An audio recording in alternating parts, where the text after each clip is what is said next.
परमात्मने नमः। श्रीमद्भगवद्गीता अथ नवमोऽध्यायः। राजविद्या राजगुह्ययोगः। गतिर्भर्ता प्रभुः साक्षी निवासः शरणं सुहृत्। प्रभवप्रलयस्थानं निधानं बीजमव्ययम्। गतिर्भर्ता प्रभुः साक्षी निवासः शरणं सुहृत्। प्रभवप्रलयस्थानं निधानं बीजमव्ययम्। तपाम्यहमहं वर्षं निगृह्णाम्युत्सृजामि च। अमृतं चैव मृत्युश्च सदसच्चाहमर्जुन। तपाम्यहमहं वर्षं निगृह्णाम्युत्सृजामि च। अमृतं चैव मृत्युश्च सदसच्चाहमर्जुन। त्रैविद्या मां सोमपाः पूतपापा यज्ञैरिष्ट्वा स्वर्गतिं प्रार्थयन्ते। ते पुण्यमासाद्य सुरेन्द्रलोकम् अश्नन्ति दिव्यान् दिवि देवभोगान्। त्रैविद्या मां सोमपाः पूतपापा यज्ञैरिष्ट्वा स्वर्गतिं प्रार्थयन्ते। ते पुण्यमासाद्य सुरेन्द्रलोकम् अश्नन्ति दिव्यान् दिवि देवभोगान्। ते तं भुक्त्वा स्वर्गलोकं विशालं क्षीणे पुण्ये मर्त्यलोकं विशन्ति। एवं त्रयी धर्ममनुप्रपन्ना गतागतं कामकामा लभन्ते। ते तं भुक्त्वा स्वर्गलोकं विशालं क्षीणे पुण्ये मर्त्यलोकं विशन्ति। एवं त्रयी धर्ममनुप्रपन्ना गतागतं कामकामा लभन्ते। अनन्याश्चिन्तयन्तो मां ये जनाः पर्युपासते तेषां नित्याभियुक्तानां योगक्षेमं वहाम्यहम्। अनन्याश्चिन्तयन्तो मां ये जनाः पर्युपासते तेषां नित्याभियुक्तानां योगक्षेमं वहाम्यहम्। येऽप्यन्यदेवता भक्ता यजन्ते श्रद्धयान्विताः तेऽपि मामेव कौन्तेय यजन्त्यविधिपूर्वकम्। येऽप्यन्यदेवता भक्ता यजन्ते श्रद्धयान्विताः तेऽपि मामेव कौन्तेय यजन्त्यविधिपूर्वकम्।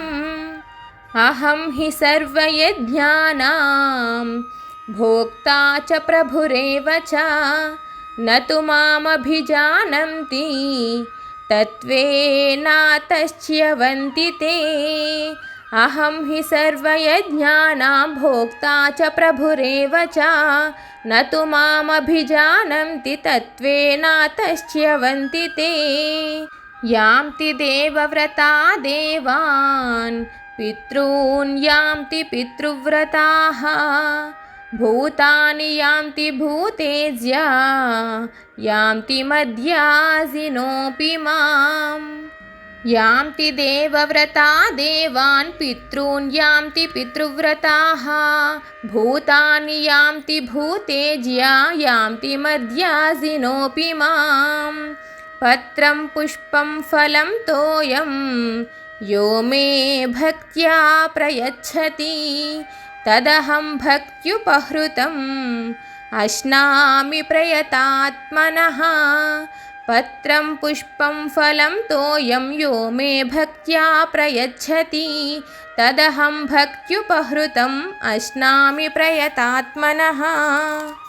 यत्करोषि यदश्नासि यज्जुहोषि ददासि यत्। यत्तपस्यसि कौन्तेय तत्कुरुष्व मदर्पणम्।